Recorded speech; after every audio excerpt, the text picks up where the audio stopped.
A cold mist hangs over the Harz Mountains as dawn breaks through the pines. Beneath the soil, just beyond the ruins of Nordhausen, a team of surveyors pauses. Their instruments are picking up something metallic, something buried deep. When the first drone image comes back, silence fills the tent. There, under decades of earth and moss, lies a perfect geometric shape, a sealed chamber, untouched since 1945. Within days, word leaks. The site may be connected to a lost wartime project, a secret facility whispered about in forgotten SS memos, Die Stille Kolonie, the Silent Colony. Chapter 1, The Silent Colony of Nordhausen. Before the war came, Nordhausen was a quiet place, a town of cobbled streets, slate roofs, and the distant hum of factory whistles. Children played by the Zorge River while farmers watched the trains heading east. Few could imagine that beneath their fields, the soil would soon conceal one of the Reich's most secret undertakings. In the 1930s, Germany pulsed with ambition and anxiety. Factories worked day and night to rebuild an army forbidden by treaty. Across Europe, borders trembled as propaganda promised a new dawn. But under that rising sun, darkness gathered quietly. By 1939, the rhythm of life had changed. Young men disappeared into uniforms, and factories became arsenals.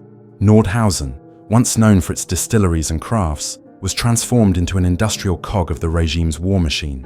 Not far from town, the Mittelwerk tunnels were carved into the Kohnstein mountain, vast underground chambers built by slave laborers from nearby camps. There, engineers and soldiers worked in silence, producing the terrifying V-2 rockets that would soon rain down on London and Antwerp. To most Germans, these mountains were just another military zone. To those who worked within them, it was something closer to a tomb. Life above ground continued, thinly veiled in routine. Housewives queued for bread. Air raid drills became habit. Yet whispers passed through taverns and train depots. Stories of trains arriving under cover of darkness, of foreign prisoners vanishing into the hills and never returning. Local workers spoke of sealed corridors, new machines that sounded like thunder even when idle. No one dared ask too many questions. The Gestapo ensured curiosity did not survive long. Beyond the borders of Germany, the world watched and waited. Britain debated appeasement. France fortified its defenses. The Soviet Union signed a pact it did not trust. And across the Atlantic, America hesitated, still haunted by the blood and mud of the last war. The world stood on a precipice, held there by speeches and signatures, all the while knowing the ground was beginning to give way. Then, in September 1939, the illusion shattered. The invasion of Poland sent Europe spiraling into chaos. Cities fell, armies collapsed, and for a moment, it seemed Germany's promise of unstoppable power might be real. Scientists, engineers, and officers were swept up in that vision, some out of belief, others out of fear. Among them were men who would later vanish without a trace, last seen boarding trucks marked with the eagle and lightning bolts of the SS. These men were not soldiers. They were thinkers, physicists, architects, chemists, drawn from universities and private firms across occupied Europe. Their orders were classified, their destination undisclosed. To the outside world, they ceased to exist. Only fragments remain, requisition forms, erased personnel lists, and a few cryptic telegrams referencing Continuity Group 47, believed by historians to be the first code name for what would later be called Die Stille Kolonie.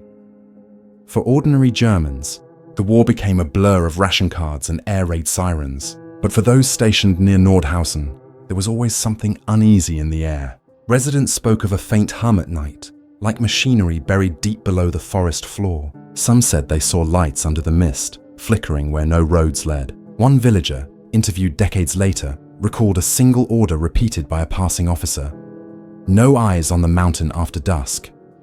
By 1943, the war's tide had turned. Cities lay in ruins. The Allies closed in from the west, and the Red Army thundered from the east. Yet at Nordhausen, construction intensified. Convoys of materials, copper wire, ventilation systems, medical equipment, were diverted from other projects. Even as fuel grew scarce, shipments to Sector 12B continued uninterrupted. When questioned, commanders simply replied, "Directive from Berlin." No one dared challenge it. As the Reich began to crumble, desperation replaced discipline. Hitler demanded miracle weapons, devices that could reverse the inevitable. From rockets to jet fighters to rumored energy experiments, The line between science and myth blurred. Inside Kohnstein, engineers worked under flickering lights, pushing machines beyond their limits. And somewhere below them, sealed from all but a chosen few, the silent colony took shape.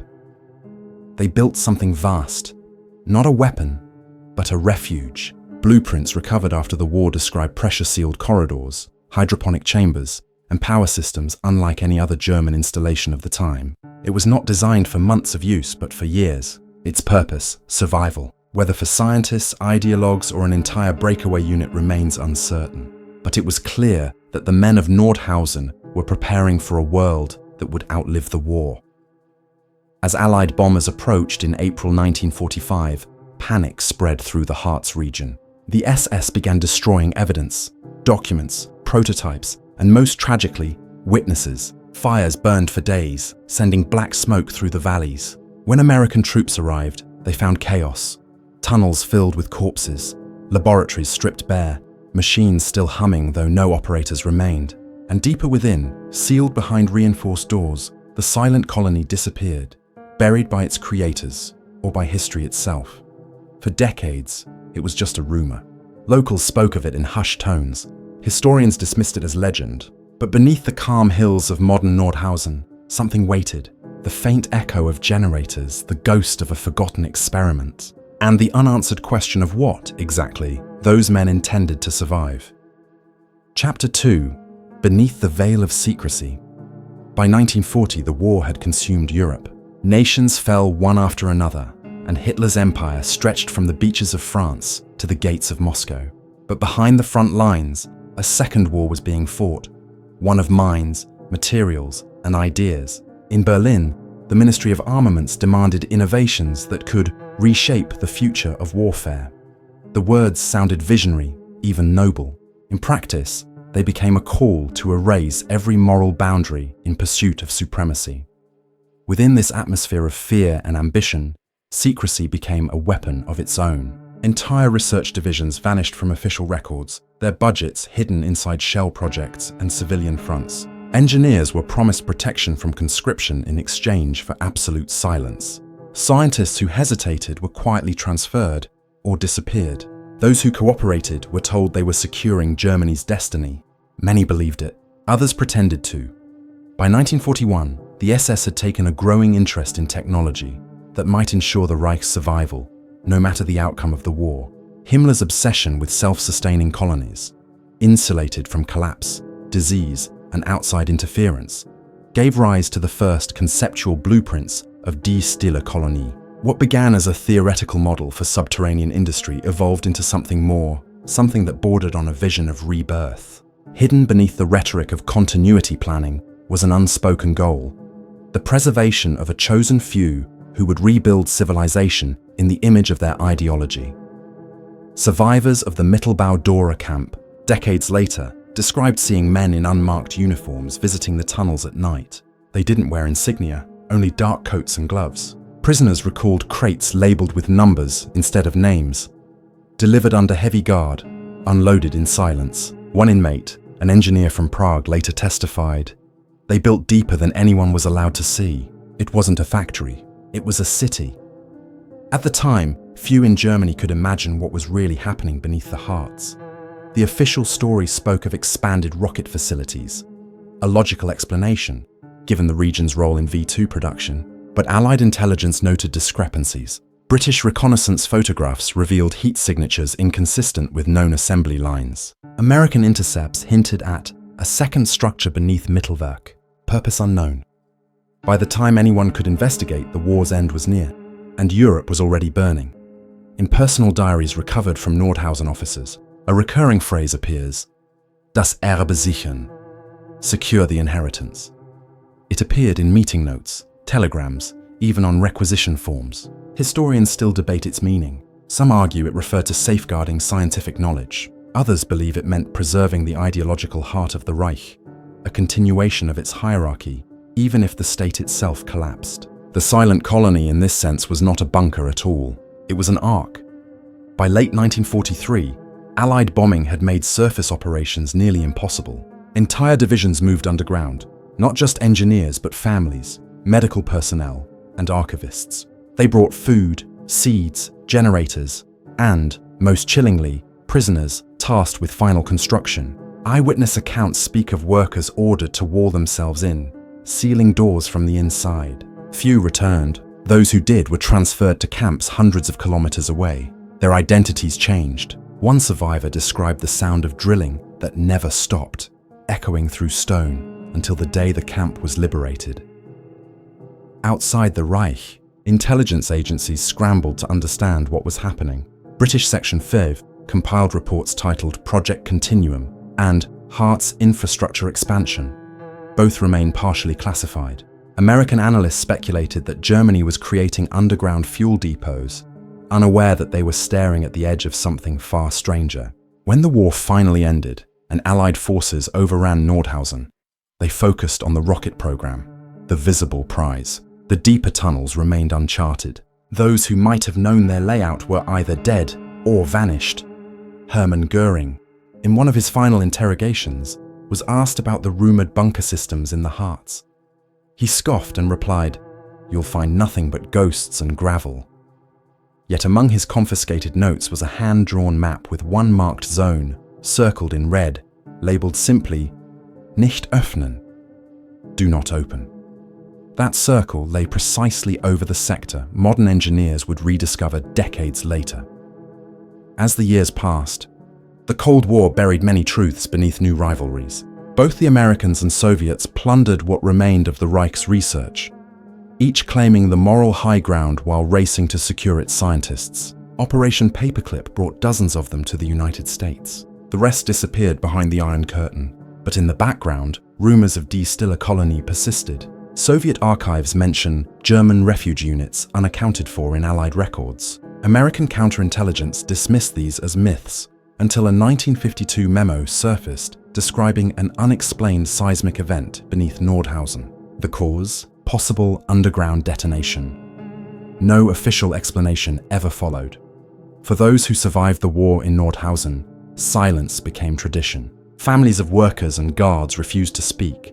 Children grew up hearing stories of a sleeping machine under the mountain. Some called it a reactor, others a vault. The truth was simpler and darker. It was an experiment in endurance. The attempt to preserve not just bodies, but beliefs.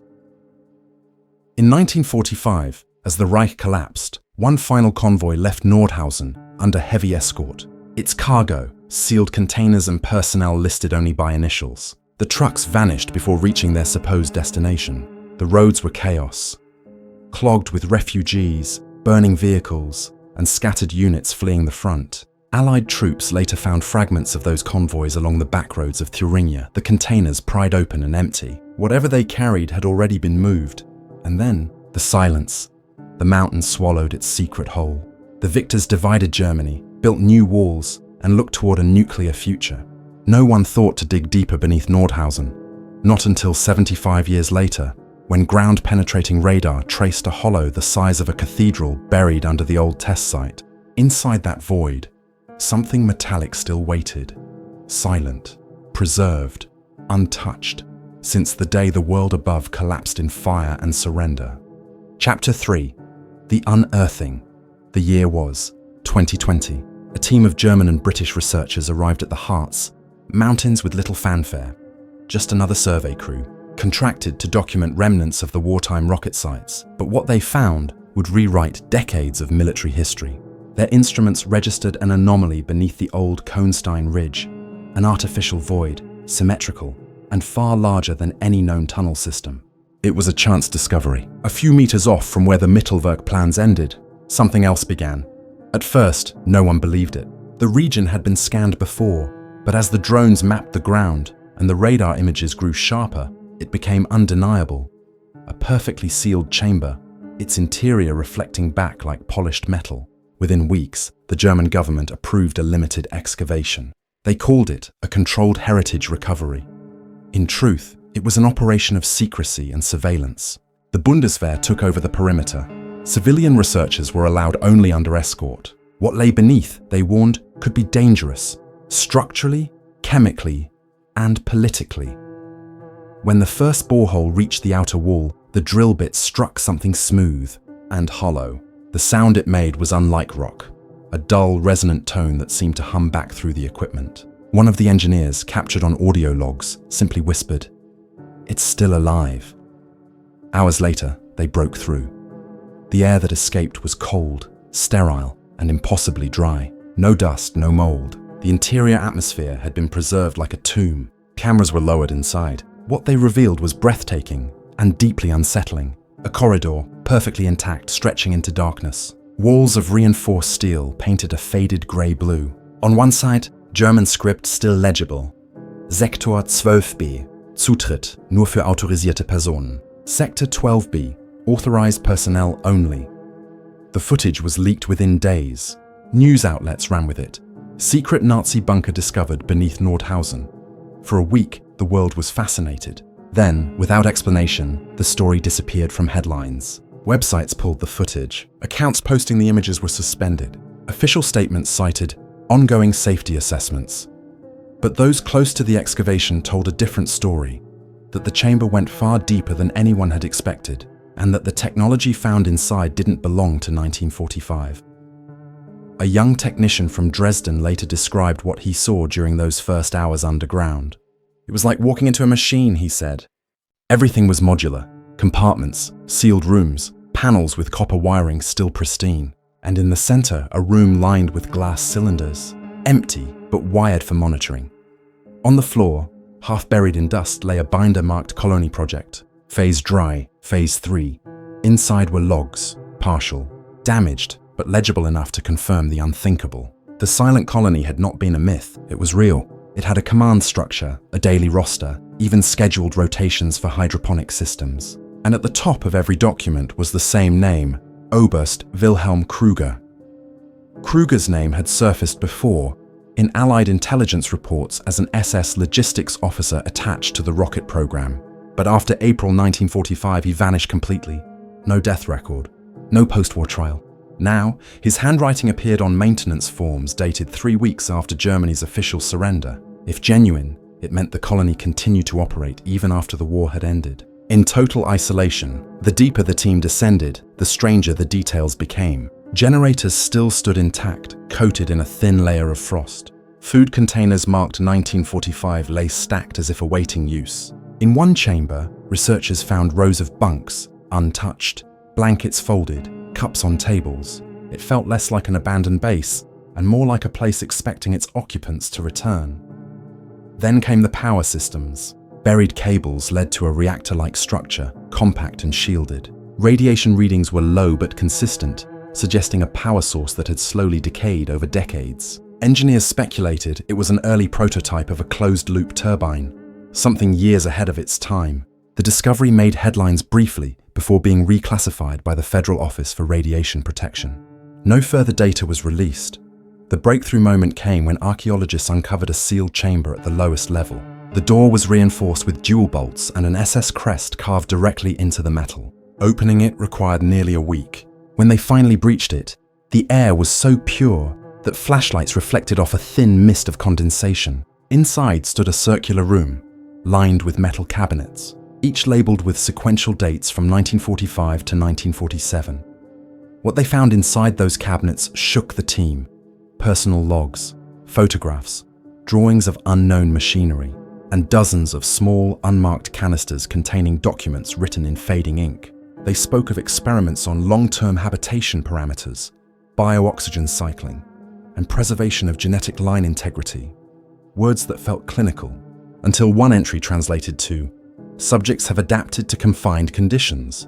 Phase 4 recommended. No bodies were found. No signs of struggle or decay." It was as if the people who lived there had simply walked out, or deeper, into passages yet undiscovered. Sensors later confirmed that portions of the complex extended beyond the mapped perimeter, but those sections were sealed tight, fused by heat as if melted from within. The excavation was halted abruptly after that. Officially, it was due to structural instability.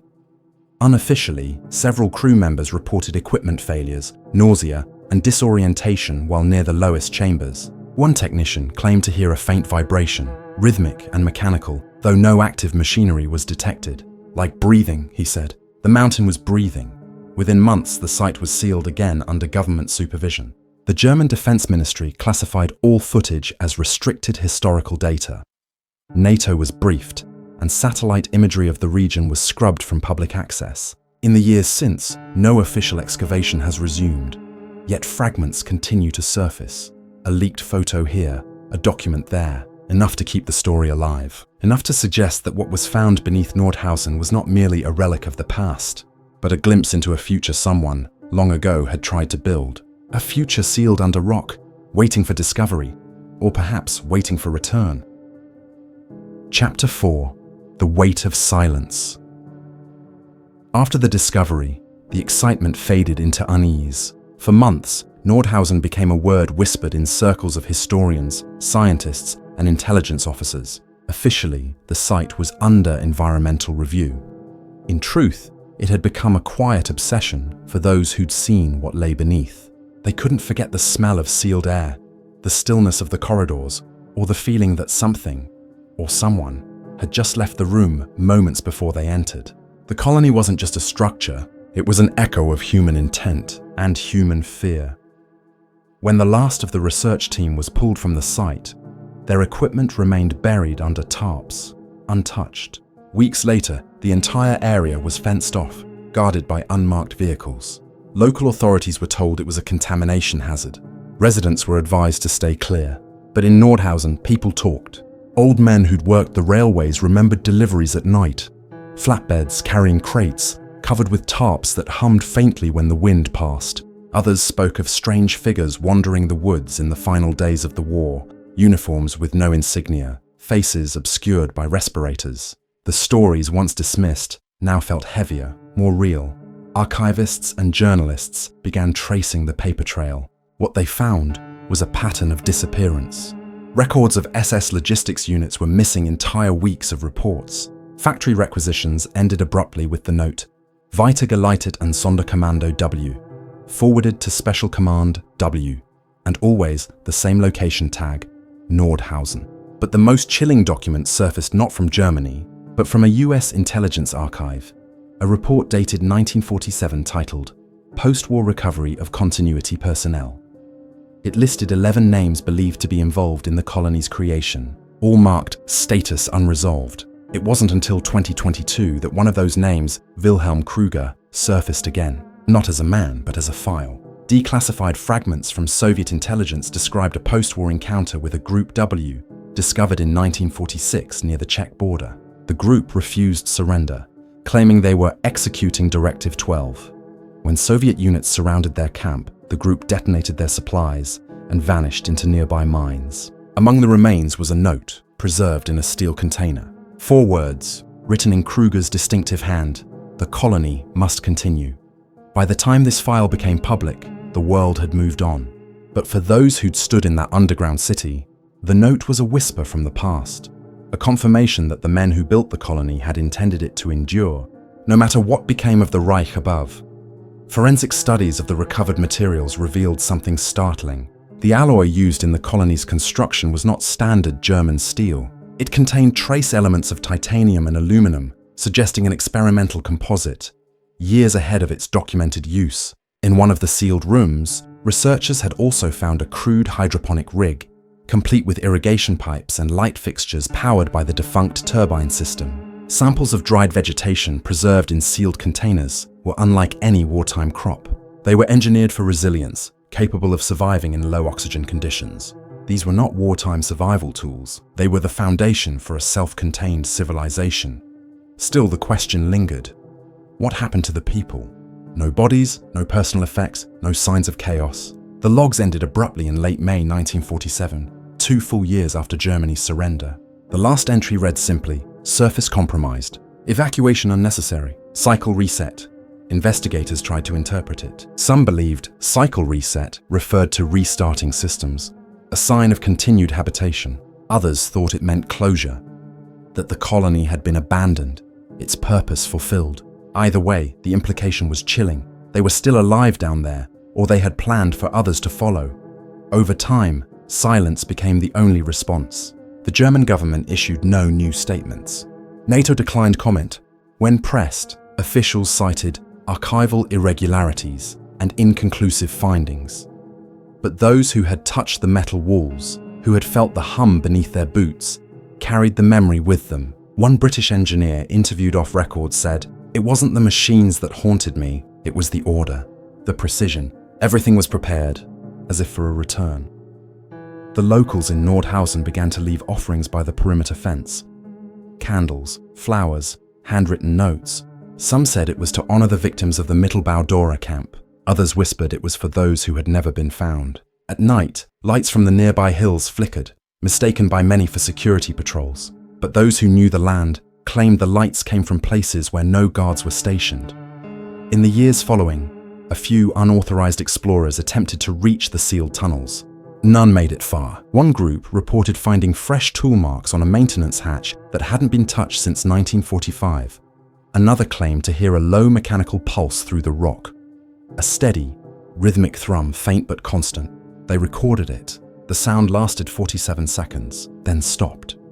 The excavation site was later filled in with concrete, its entrances collapsed by controlled charges. Yet the memory of what had been found, the silent chambers, the sealed documents, the absence of decay, lingered like a weight on those who had seen it. They spoke of it rarely and only in fragments, because the deeper question wasn't what the colony had been, it was why it had been built at all. Was it fear of defeat, a final act of defiance, or something else? A belief that the end of one world was only the beginning of another. The truth, perhaps, lies still beneath the earth, locked behind walls of steel and silence. And if there's one thing history has taught us, it's that silence has its own gravity, pulling everything, sooner or later, back into the open. Chapter 5, Shadows That Remain. Time has a way of softening memory. Decades blur, stories fade, and what was once whispered in fear becomes the quiet curiosity of a new generation. But the silent colony refuses to fade. Beneath the forests of Nordhausen, the past still hums, not with myth or superstition, but with the weight of choices made in darkness when the world above was falling apart. Today, the mountain is peaceful. Wind moves through the pines, and the scars of war have long since been swallowed by moss and rain. Tourists drive past without noticing the concrete mounds half hidden under ferns. They see only another relic of a war too vast to fully comprehend. But for those who know, every hill, every hollow carries an unease. The sense that history here never truly ended, only buried itself. In archives and universities, researchers continue to unearth fragments, schematics labeled in Kruger's handwriting, fragments of coded messages, unexplained Soviet reconnaissance photos showing faint heat signatures as late as 1956. Each discovery raises the same question. Was the colony destroyed, or did it somehow endure, unseen? The notion sounds like fiction, but the facts resist dismissal. Energy readings, composite alloys, preserved air quality. Each defies explanation for something built in 1945. Perhaps that's why the subject remains classified. Governments fear not what was done, but what it reveals. The extremes to which human beings will go to ensure their survival. The silent colony wasn't a fantasy of evil genius. It was a mirror of our capacity for control, order, and obsession when the world loses its footing. In the Reich's dying days, its architects imagined not victory, but continuity, a belief that even in defeat, ideology could outlast its hosts. That belief became steel, circuits, and airlocks beneath a mountain. There's a certain sadness in that realization. Those men, brilliant and blind, built their own mausoleum. They sealed themselves away, trying to preserve a world that had already collapsed. They trusted in systems and machines to protect them from consequence. The same systems that now lie rusting in the dark, humming faintly under the earth, and yet the discovery forces us to confront something larger. Every age builds its colonies, hidden projects, unspoken legacies, archives meant to outlive judgment. Ours are digital, dispersed, less visible but no less ambitious. The lesson of Nordhausen is not about the past's monsters, but the timeless human instinct to hide what we fear to lose, or what we cannot face. Standing at the edge of the excavation site now, the forest feels ordinary. Birds sing, leaves shift in the wind. But deep below, the silence holds steady, the same silence that filled the colony after the last lights went out. We may never know what truly happened down there, whether they perished, escaped, or simply waited. But the evidence tells us this. They prepared for a future they would never see, and in that preparation lies both tragedy and warning. Because history, when buried, does not disappear. It waits. It endures beneath our feet, beneath our confidence, beneath the noise of progress, patient, unbroken, and listening. So when the mist settles over Nordhausen at dawn, and the valley breathes in the cold, one can almost imagine the faint echo of machinery stirring beneath the soil. Not because it still runs, but because it remembers. The silent colony was built to survive time itself. And in a way, it has. Its legacy is not in metal or blueprints, but in the question it leaves behind. What exactly are we willing to hide to ensure that our version of the world endures? That question remains heavy and unresolved. A whisper from the mountain, carried through decades of silence, asking whether the past we bury is ever truly gone.